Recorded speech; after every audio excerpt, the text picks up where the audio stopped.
When a small act from a stranger reaches the heart that needs it most, that's when miracles begin.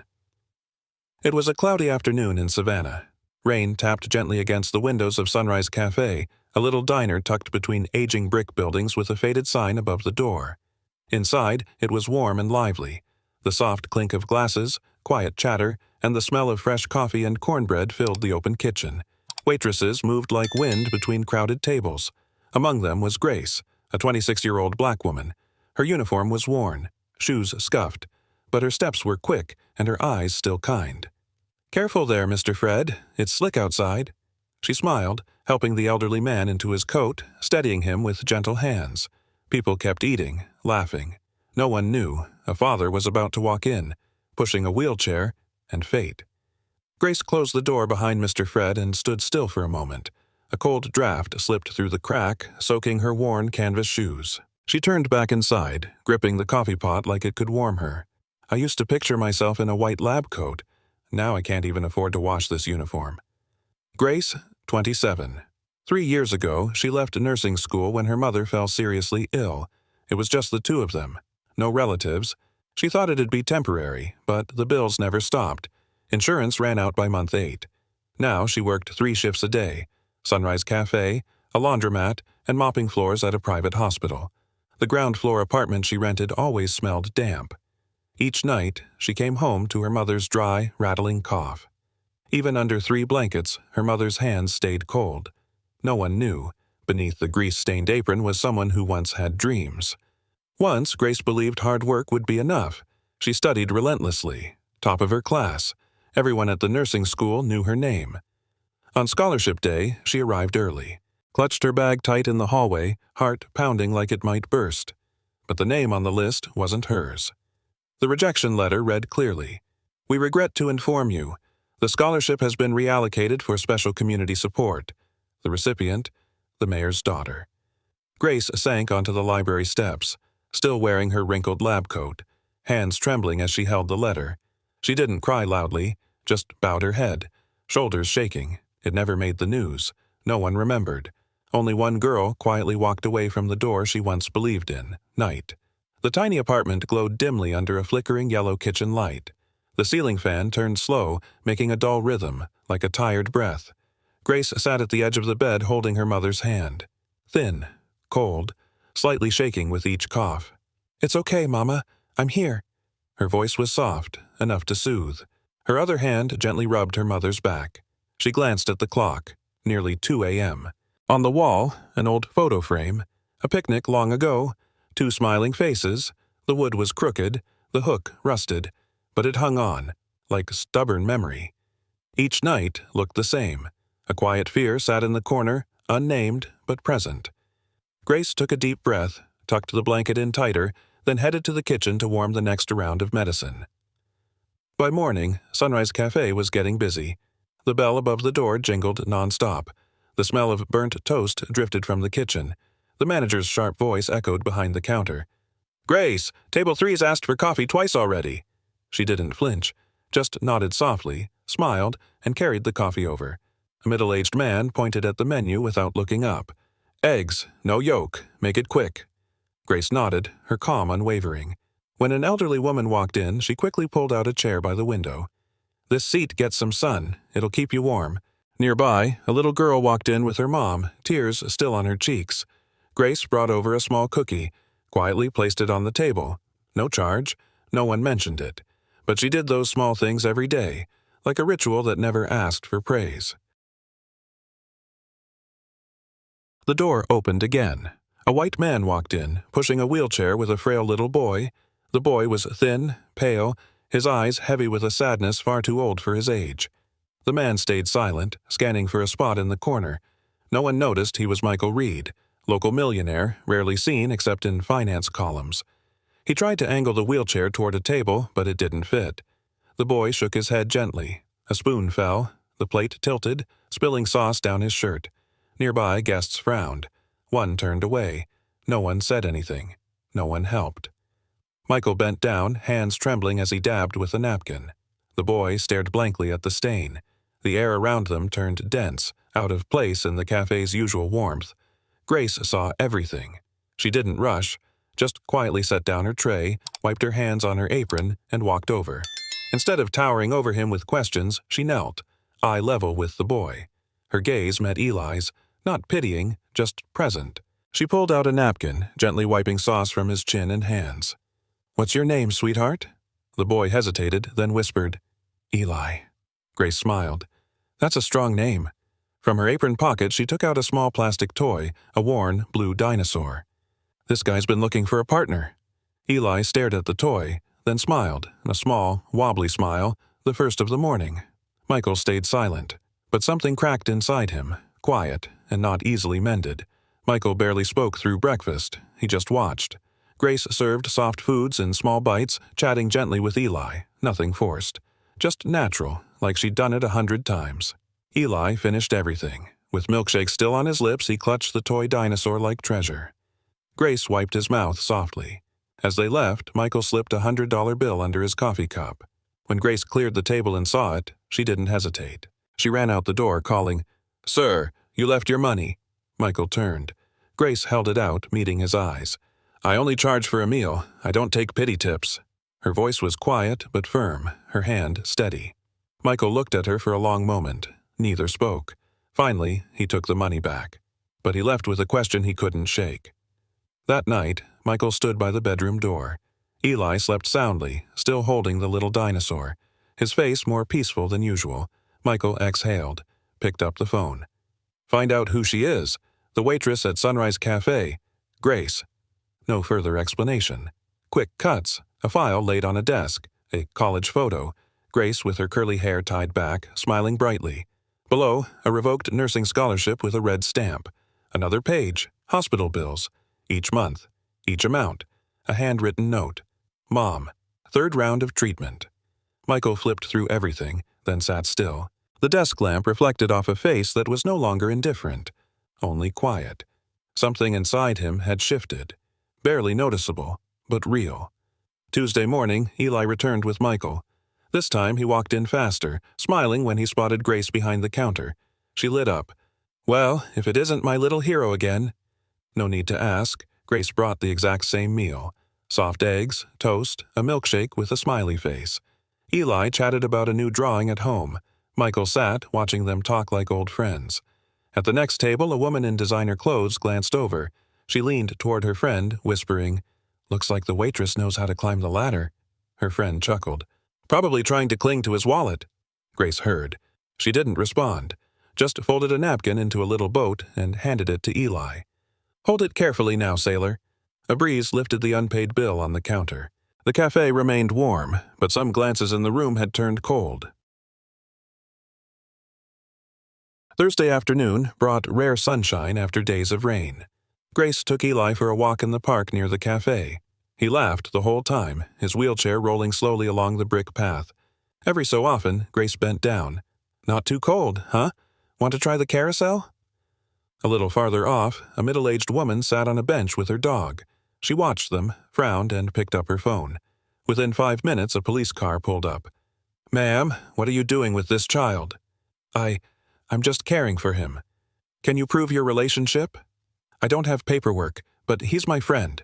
Eli started crying. The officers asked Grace to step aside. One placed a hand on her shoulder. Grace didn't resist, but her hands clenched tightly. Amidst all the stares, she quietly said, "He just needs to go home." "What do you think? Can kindness be criminalized just because of skin color? Share your thoughts." Michael arrived at the park, breathless. "She's the person I trust most with my son." The officer slowly lowered his hand. Grace kept her head down, avoiding everyone's gaze. Eli ran into her arms, still crying. Grace said nothing on the ride home.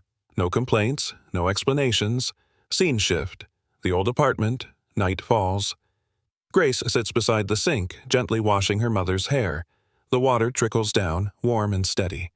Her mother coughs faintly, fragile and thin. Grace's tears blend with the water. She doesn't wipe them, doesn't stop them. She murmurs, barely audible to herself, "What's the point of being kind?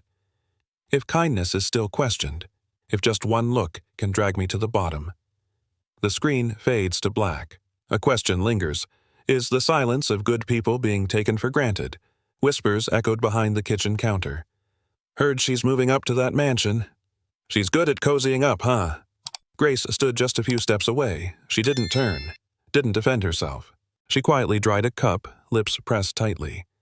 Elsewhere, Eli sat behind the counter, seeing and hearing everything. Later, when Grace bent down to pour him milk, Eli hesitated. Did I make you embarrassed? Grace froze. She placed a hand on his shoulder, knelt, and gently embraced him. Not at all, Eli. You remind me that I once believed in miracles, and you helped me believe again. Eli looked up at her, eyes shimmering. A moment without words, just warmth, and a quiet miracle passed between them. Late afternoon, Grace asked to leave early. She scribbled her name on a slip, apron still on. The bus was delayed. The hospital was nearly 4 miles away. The clinic was cold. Her mother sat on the bench, thinner than before. The doctor closed the chart, tone calm. If medication isn't administered within 48 hours, the lung damage will be irreversible. The cost? $3,200. Grace nodded, asked no more. Her fingers tightened on her bag strap. Her eyes didn't blink. She stood, bowed slightly, and left. At the sink, water splashed up her forearms. Cold, but not as cold as the tears she didn't wipe. She stared at her reflection, and in her eyes was a silent question. How much more must I give up, just to be someone's daughter? Night. The café was nearly closed. Grace stood alone in the kitchen washing dishes. Her hands shook slightly from the cold water. Red knuckles. Soap clinging to her skin. Michael entered through the back door. He didn't speak at first, just stood and watched. You don't have to carry all this alone. I can help. Grace looked up, hair damp at the nape, eyes tired and dark. She wiped her hands on her apron, gaze fixed downward. I don't need a savior. This isn't out of pity. I know, but I also don't want to be someone's rescue project. Michael stayed silent. Grace turned back to the sink. Her voice low but steady. I've learned to stand, even when it hurts. The only sound left was water, steady and cold. Between them a distance, not hostile but principled. Before leaving the kitchen, Michael paused beside the steel counter where Grace was stacking plates. He didn't say another word, just pulled a business card from his wallet and placed it on the counter. The edge slid through a puddle. If you ever need. His voice wasn't forceful.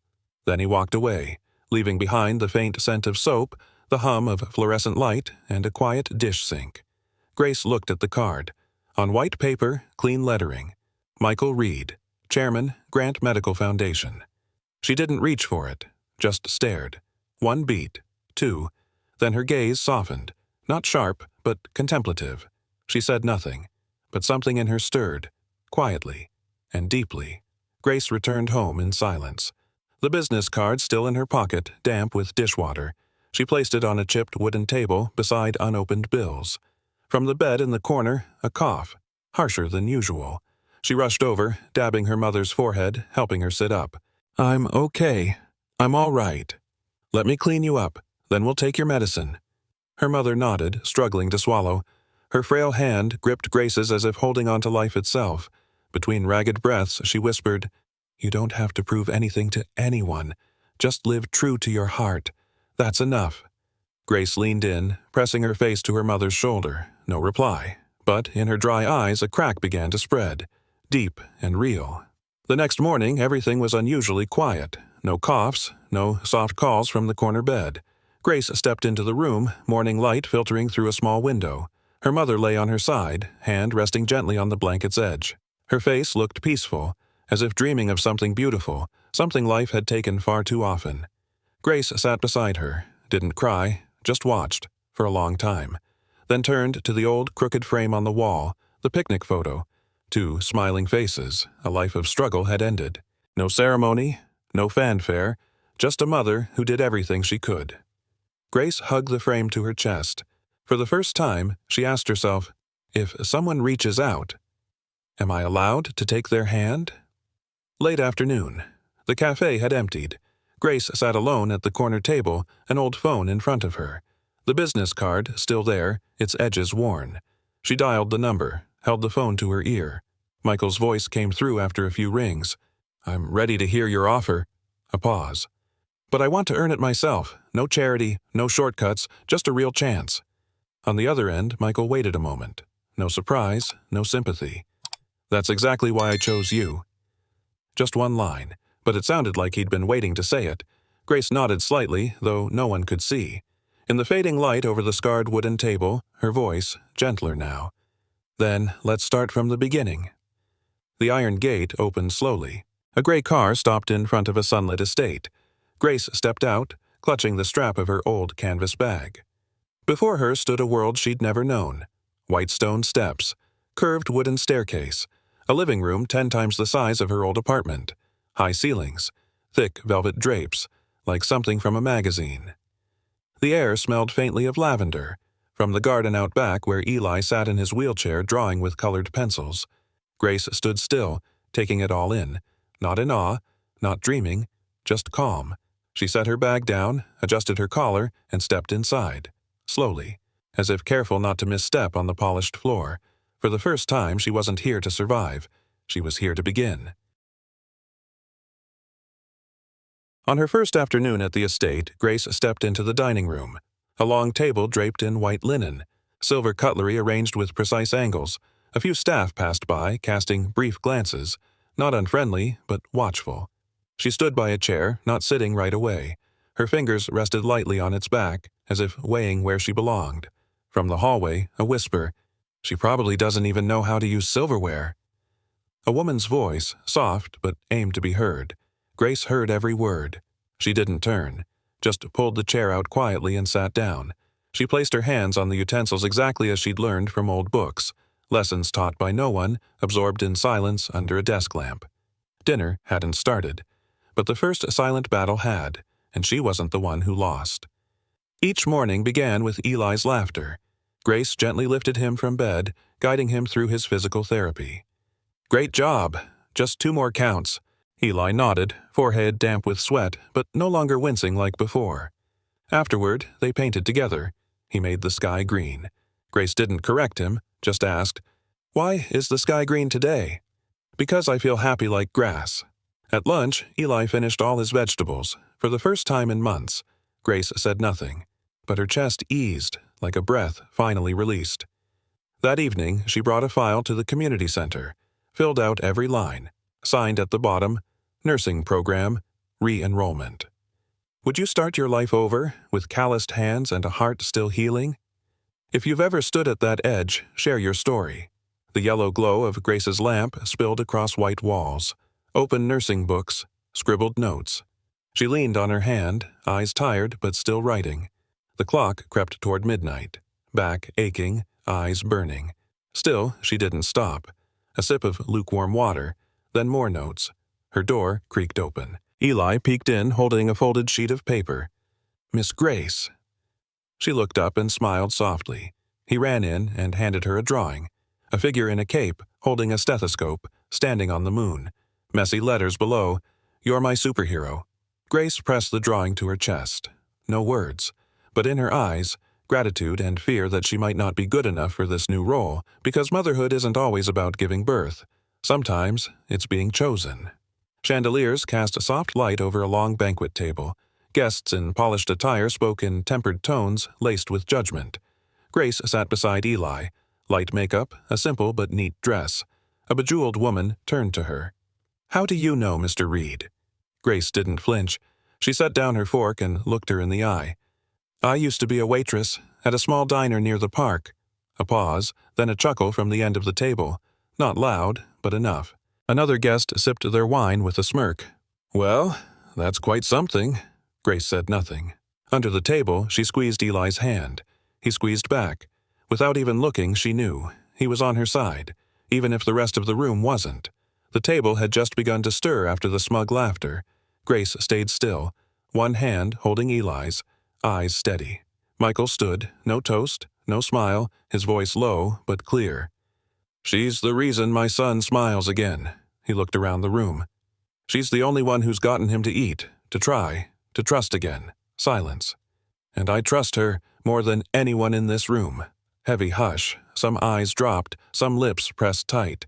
Grace remained quiet. But she gripped Eli's hand just a little tighter. In his eyes, pride shimmered. Not because of who his father was, but because of who just stood up for her.